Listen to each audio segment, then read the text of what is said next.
और चलिए अब आपको सुनाते हैं प्रधानमंत्री नरेंद्र मोदी के मन की बात।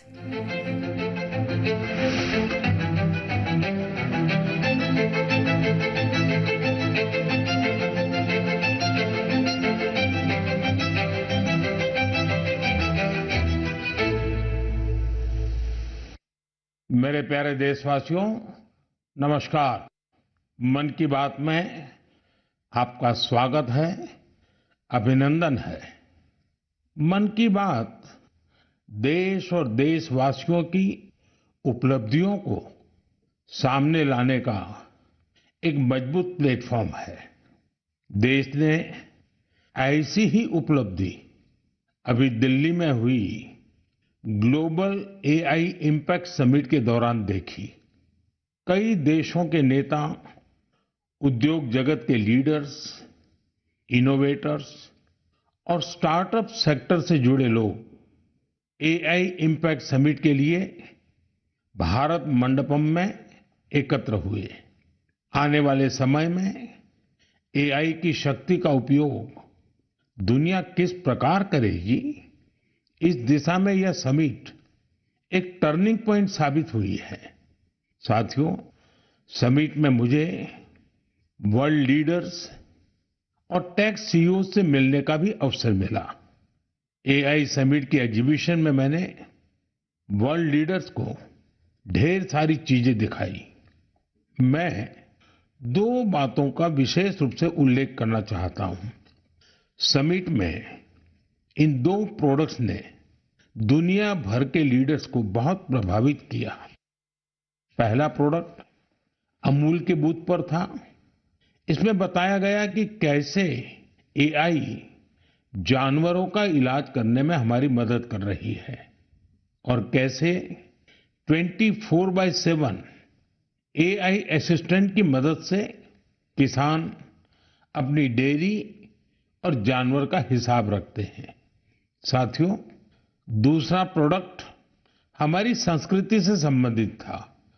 दुनिया भर के लीडर्स ये देखकर हैरत में पड़ गए कि कैसे एआई की मदद से हम हमारे प्राचीन ग्रंथों को, हमारे प्राचीन ज्ञान को, हमारी पांडुलिपियों को संरक्षित कर रहे हैं, आज की जनरेशन के अनुरूप ढाल रहे हैं। साथियों, एग्जीबिशन के दौरान डिस्प्ले के लिए सुश्रुत संहिता का चयन किया गया। पहले स्टेप में दिखाया गया कि कैसे टेक्नोलॉजी की मदद से हम पांडुलिपियों की इमेज क्वालिटी सुधारकर उन्हें पढ़ने लायक बना रहे हैं। सेकंड स्टेप में इस इमेज को मशीन के पढ़ने लायक टेक्स्ट में बदला गया। अगले स्टेप में मशीन रीडेबल टेक्स्ट को एक एआई अवतार ने पढ़ा और फिर अगले स्टेप में हमने ये भी दिखाया कि कैसे टेक्नोलॉजी से ये अनमोल भारतीय ज्ञान इंडियन लैंग्वेजेस और विदेशी भाषाओं में ट्रांसलेट किया जा सकता है। भारत के प्राचीन ज्ञान को आधुनिक अवतार के माध्यम से जानने में वर्ल्ड लीडर्स ने बहुत दिलचस्पी दिखाई। साथियों, इस समिट में दुनिया को एआई के क्षेत्र में भारत की अद्भुत क्षमताएं देखने को मिली है। इस दौरान भारत ने 3 made in India AI model भी लॉन्च किए। ये अपने आप में अब तक की सबसे बड़ी एआई समिट रही है। इस समिट को लेकर युवाओं का जोश और उत्साह देखते ही बन रहा था। मैं सभी देशवासियों को इस समिट की सफलता की बधाई देता हूं। साथियों, मैं अक्सर कहता हूं, जो खेले वो खिले। खेल हमें जोड़ता भी है। आजकल आप T20 वर्ल्ड कप के मैच देख रहे होंगे और मुझे पक्का विश्वास है कि मैच देखते हुए कई बार आंखें किसी खास खिलाड़ी पर टिक जाती होंगी। जर्सी किसी और देश की होती है, लेकिन नाम सुनकर लगता है कि अरे, ये तो अपने देश का है। तब दिल के किसी कोने में एक हल्की सी खुशी आती है, क्योंकि वो खिलाड़ी भारतीय मूल का होता है और वो उस देश के लिए खेल रहा होता है जहां उसका परिवार बस गया है। वे अपने अपने देशों की जर्सी पहनकर मैदान में उतरते हैं, पूरे मन से उस देश का प्रतिनिधित्व करते हैं। कनाडा की टीम में सबसे ज्यादा भारतीय मूल के खिलाड़ी हैं। टीम के कप्तान दिलप्रीत बाजवा का जन्म पंजाब के गुरदासपुर में हुआ था। नवनीत धालीवाल चंडीगढ़ के हैं। इस लिस्ट में हर्ष ठाकर, श्रेयस मोवा जैसे कई नाम हैं जो कनाडा के साथ साथ भारत का भी गौरव बढ़ा रहे हैं। अमेरिका की टीम में कई चेहरे भारत के घरेलू क्रिकेट से निकले हुए हैं। अमेरिकी टीम के कप्तान मोनांग पटेल गुजरात की अंडर 16 और अंडर 18 टीम के लिए भी खेल चुके हैं। मुंबई के सौरभ, हरमीत सिंह, दिल्ली के मिलिंद कुमार, ये सब अमेरिकी टीम के शान है। ओमान की टीम में आज कई चेहरे हैं जो पहले भारत के अलग अलग राज्यों में खेल चुके हैं। जतिंदर सिंह, विनायक शुक्ला, करण, जय, आशीष जैसे खिलाड़ी ओमान क्रिकेट की मजबूत कड़ी है। न्यूजीलैंड, यूएई और इटली की टीमों में भी भारतीय मूल के खिलाड़ी अपनी जगह बना रहे हैं। ऐसे कितने ही भारतीय मूल के खिलाड़ी हैं जो अपने देश का गौरव बढ़ा रहे हैं, वहां के युवाओं के लिए प्रेरणा बन रहे हैं। भारतीयता की यही तो विशेषता है।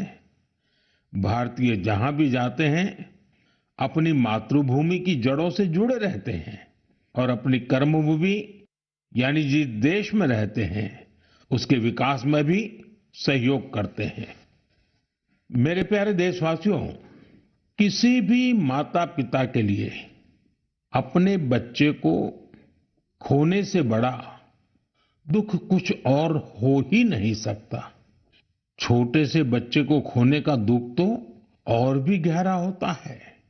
कुछ ही दिन पहले हमने केरला की एक नन्ही मासूम आलिन शेरिन अब्राहम को खो दिया है।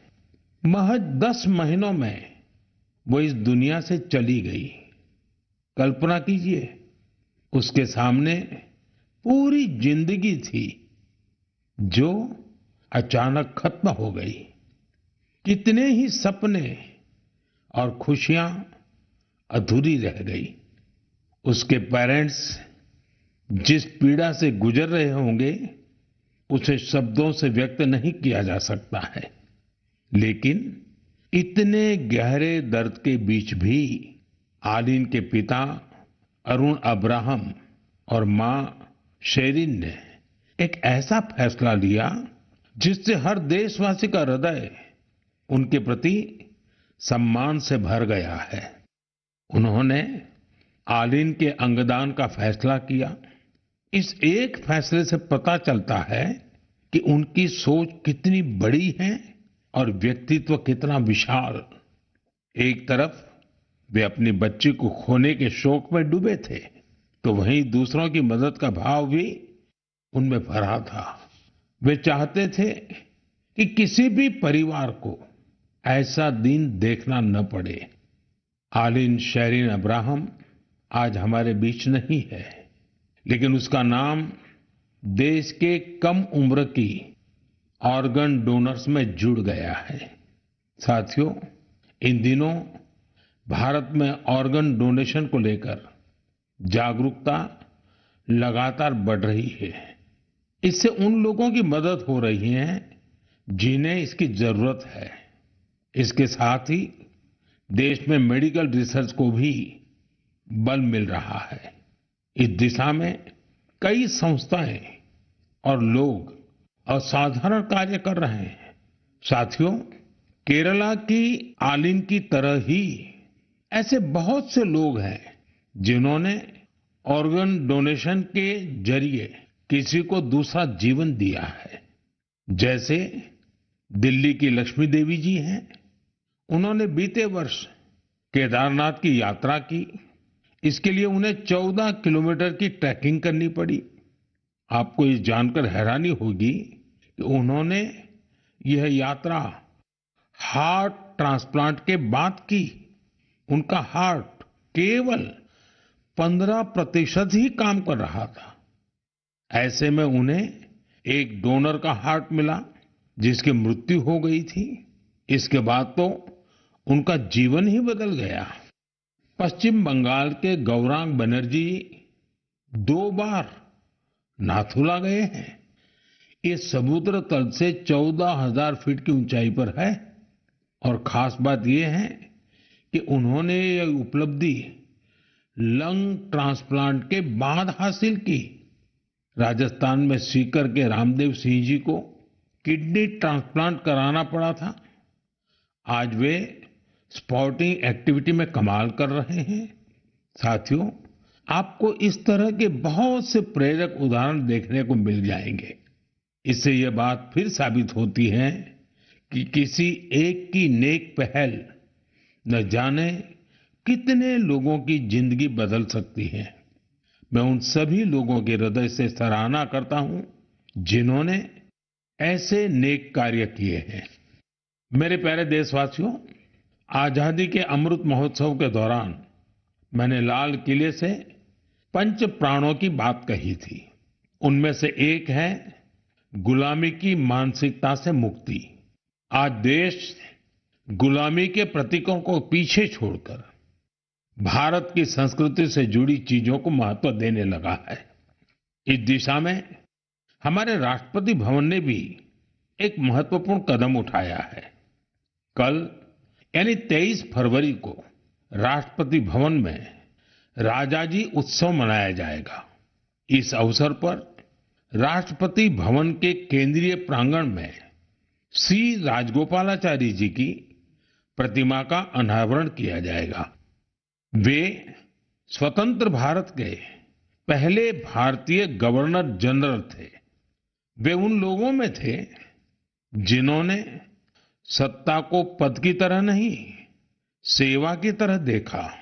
सार्वजनिक जीवन में उनका आचरण, आत्मसंयम और स्वतंत्र चिंतन आज भी हमें प्रेरित करता है। दुर्भाग्य से आजादी के बाद भी राष्ट्रपति भवन में ब्रिटिश प्रशासकों की मूर्तियां तो लगी रहने दी गई, लेकिन देश के महान सपूतों को जगह नहीं दी गई। ब्रिटिश आर्किटेक्ट एडविन लुटियंस की प्रतिमा भी राष्ट्रपति भवन में लगी हुई थी। अब इस प्रतिमा के स्थान पर राजा जी की प्रतिमा लगाई जाएगी। राजा जी उत्सव के दौरान राजगोपालाचारी जी पर आधारित प्रदर्शनी भी लगेगी। ये प्रदर्शनी 24 फरवरी से 1 मार्च तक चलेगी।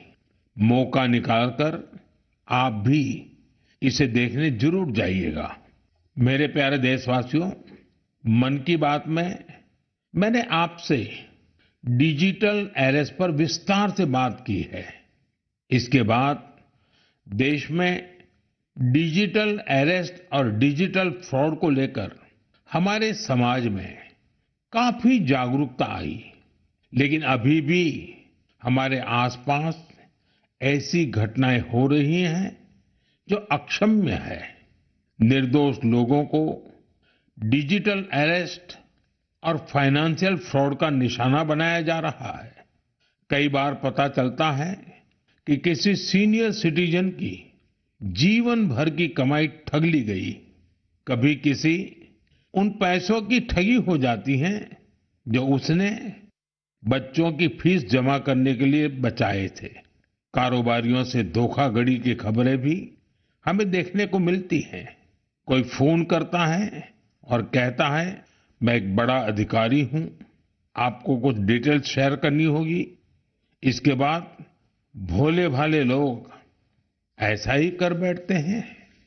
इसलिए आपका सतर्क रहना, जागरूक रहना बेहद जरूरी हैं। साथियों, आप सभी केवाईसी नो योर कस्टमर यानी अपने ग्राहक को जाने इस प्रोसेस को तो जानते ही होंगे। कभी कभी जब आपको आपसे बैंक से केवाईसी अपडेट या री केवाईसी करवाने के मैसेज आते हैं तो मन में सवाल उठता है, मैंने तो पहले ही केवाईसी करवा रखी है, तो ये फिर क्यों? मेरा आपसे आग्रह है, झुंझलाइए नहीं। ये आपके पैसे की सुरक्षा के लिए ही है। हम सभी जानते हैं कि आजकल पेंशन, सब्सिडी, बीमा, यूपीआई सब कुछ बैंक खाते से जुड़ा है। इसी वजह से बैंक समय समय पर री केवाईसी करते हैं ताकि आपका बैंक अकाउंट सुरक्षित रहे। हाँ, इसमें भी आपको एक बात याद रखनी है, जो अपराधी हैं वो फर्जी कॉल करते हैं, एसएमएस और लिंक भेजते हैं, इसलिए हमें सतर्क रहना है और ऐसे धोखेबाजों के झांसे में नहीं आना है। केवाईसी या री केवाईसी केवल अपने बैंक की शाखा या आधिकारिक ऐप और ऑथराइज्ड मीडियम से ही कराएं। ओटीपी, आधार नंबर या बैंक खाते संबंधी जानकारी किसी को भी न दें और सबसे अहम बात, अपने पासवर्ड को समय समय पर जरूर बदलते रहें। जैसे हर मौसम के साथ खान पान बदल जाता है, पहनावा भी बदल जाता है, वैसे ही नियम बना लीजिए कि हर कुछ दिन में आपको अपना पासवर्ड भी बदल लेना है। साथियों, हाल ही में भारतीय रिजर्व बैंक ने इन्हीं विषयों पर वित्तीय साक्षरता सप्ताह का आयोजन किया था। वित्तीय साक्षरता का ये अभियान अब पूरे वर्ष जारी रहेगा। इसलिए भारतीय रिजर्व बैंक के मैसेज का ध्यान रखें और अपनी केवाईसी अपडेटेड रखें। याद रखिए, सही केवाईसी, समय पर री केवाईसी, करे खाता सुरक्षित, बने सशक्त नागरिक, क्योंकि सशक्त नागरिकों से ही बनता है मजबूत और आत्मनिर्भर भारत। मेरे प्यारे देशवासियों, हमारे किसान केवल अन्नदाता नहीं हैं, वे धरती के सच्चे साधक हैं। मिट्टी को सोना बनाना क्या होता है, ये कोई हमारे किसानों से सीखे। और हमारा आज का किसान तो परंपरा और टेक्नोलॉजी दोनों को साथ लेकर चल रहा है। और मुझे ये देखकर खुशी होती है कि हमारे किसान अब सिर्फ उत्पादन नहीं, बल्कि गुणवत्ता, वैल्यू एडिशन और नए बाजारों पर भी ध्यान दे रहे हैं। ओडिशा में हिरोत पटेल नाम के एक युवा किसान से जुड़ी जानकारी वाकई बहुत प्रेरक है। करीब 8 साल पहले तक वे अपने पिता शिवशंकर पटेल के साथ पारंपरिक ढंग से धान की खेती करते थे, लेकिन उन्होंने खेती को नए नजरिए से देखना शुरू किया। अपने खेत के तालाब के ऊपर उन्होंने मजबूत जालीदार ढांचा बनाया, उस पर बेल वाली सब्जियां उगाई, तालाब के चारों ओर केले, अमरूद और नारियल लगाए और तालाब में मछली पालन भी शुरू किया। यानी एक ही जगह पारंपरिक खेती भी हो रही है, सब्जी भी, फल भी, मछली भी। इससे जमीन का बेहतर उपयोग हुआ, पानी की बचत हुई और अतिरिक्त आमदनी भी मिली। आज दूर दूर से किसान उनका मॉडल देखने आते हैं। साथियों, केरला के त्रिशूर जिले में एक गांव ऐसा है जहां एक ही खेत में 570 तरह की धान की किस्में लगाई जाती हैं। इसमें स्थानीय किस्में भी हैं, हर्बल किस्में भी हैं और दूसरे राज्यों से लाई गई प्रजातियां भी है।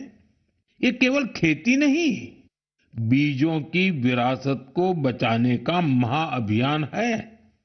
हमारे किसानों की मेहनत का असर आंकड़ों में भी दिख रहा है। भारत आज दुनिया का सबसे बड़ा चावल उत्पादक देश बन चुका है। 15 करोड़ टन से अधिक चावल का उत्पादन ये छोटी उपलब्धि नहीं है। हम अपनी जरूरतें पूरी कर रहे हैं और दुनिया की फूड बास्केट में योगदान भी दे रहे हैं। साथियों, अब तो कृषि उत्पाद हवाई मार्ग से भी ज्यादा आसानी से विदेश पहुंच रहे हैं। कर्नाटका के नंजनगुड केले, मैसूरू पान के पत्ते और इंडी नींबू को मालदीव भेजा गया।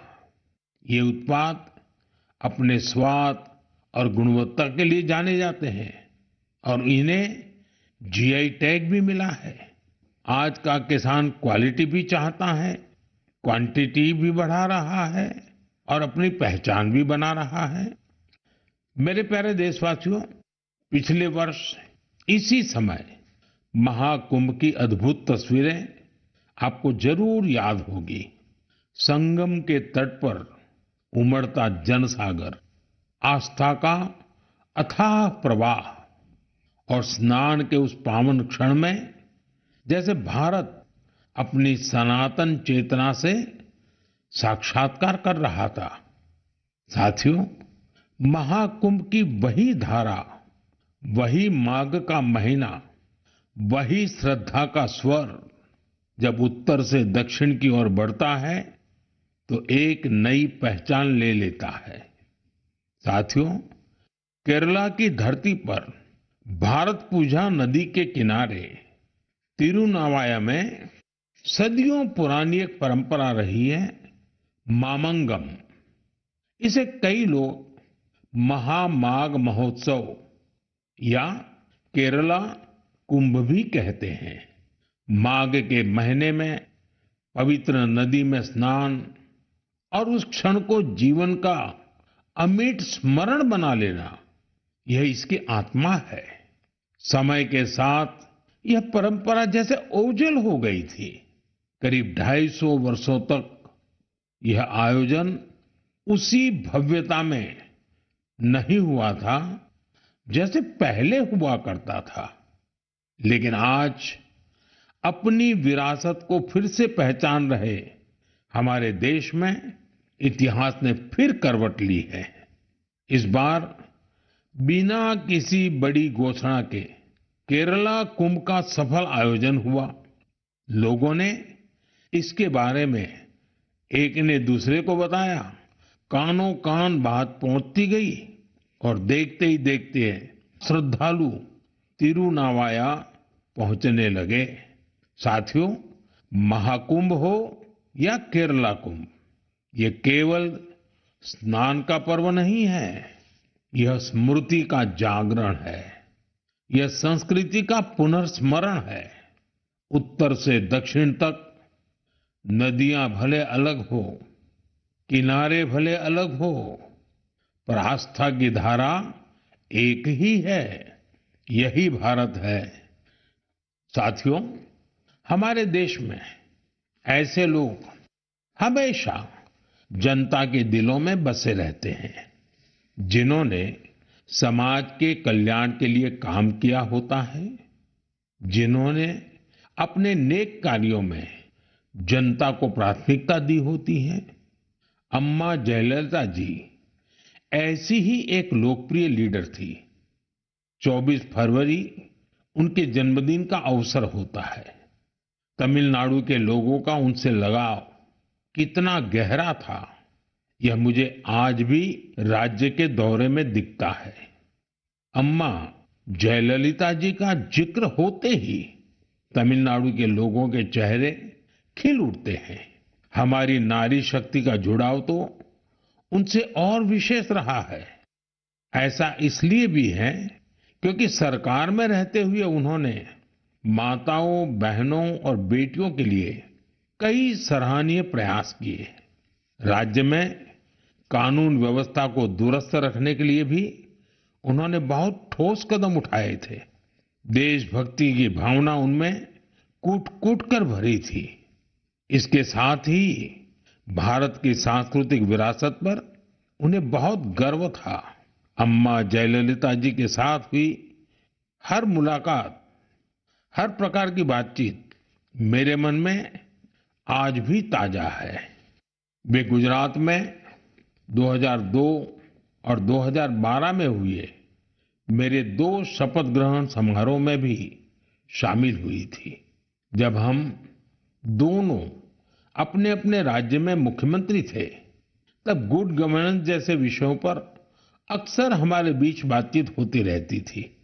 उनकी सोच बिल्कुल स्पष्ट थी और विचार बेहद सुलझे हुए।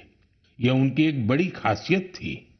कई वर्ष पहले उन्होंने पोंगल के पावन अवसर पर मुझे लंच के लिए चेन्नई आमंत्रित किया था।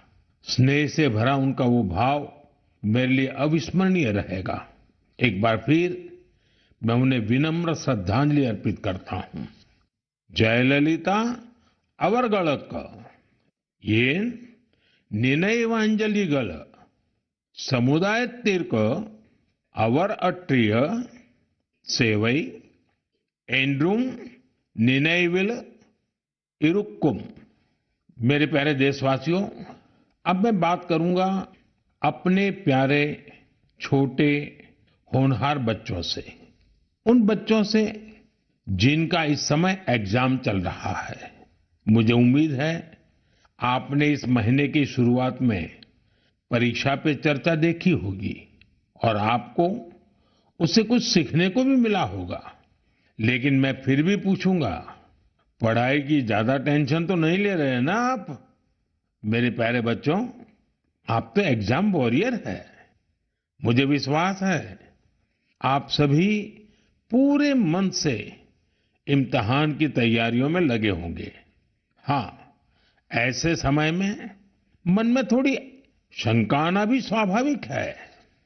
कभी लगता है सब याद रहेगा या नहीं रहेगा, कभी लगता है समय कम तो नहीं पड़ जाएगा ना। ये भाव हर पीढ़ी के बच्चों ने महसूस किए हैं। आप अकेले नहीं हैं। आप याद रखिए, आपका मूल्य आपकी मार्कशीट से तय नहीं होता। इसलिए खुद पर भरोसा रखिए।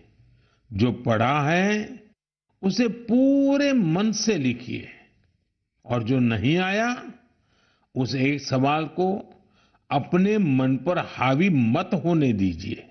और एक बात, अपने माता पिता और शिक्षकों से बात करते रहिए। वे आपके नंबरों से नहीं, आपके प्रयास से आपकी पहचान करते हैं। वो आपकी मेहनत से खुश रहते हैं। मुझे पूरा भरोसा है कि आप परीक्षा में भी सफल होंगे और अपने जीवन में भी सफलता की नई ऊंचाई प्राप्त करेंगे। साथियों, इन दिनों रमजान चल रहा है। मैं इस पवित्र महीने के लिए सभी को शुभकामनाएं देता हूं। कुछ ही दिनों बाद होली का पर्व भी आ रहा है, यानी रंग, गुलाल और हंसी खुशी से भरा समय दस्तक देने वाला है।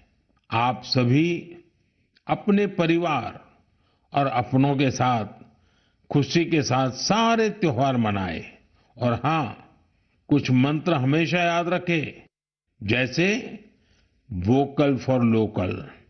हमारे होली के त्योहारों में या अन्य कोई भी त्योहार में अनेक ऐसे साजो सामान घुस गए हैं जो विदेशी हैं।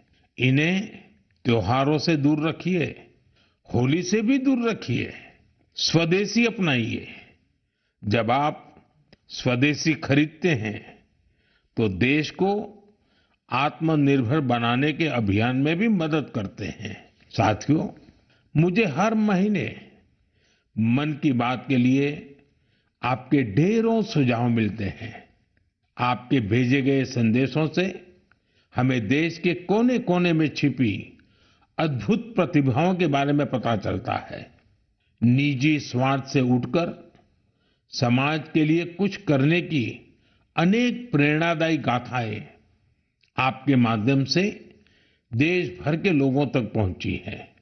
आप ऐसे ही अपने प्रयास जारी रखें। मुझे आपके संदेशों का इंतजार रहेगा। मैं एक बार फिर आपको और आपके परिवार को आने वाले त्योहारों की अनेक अनेक शुभकामनाएं देता हूं। बहुत बहुत धन्यवाद। नमस्कार।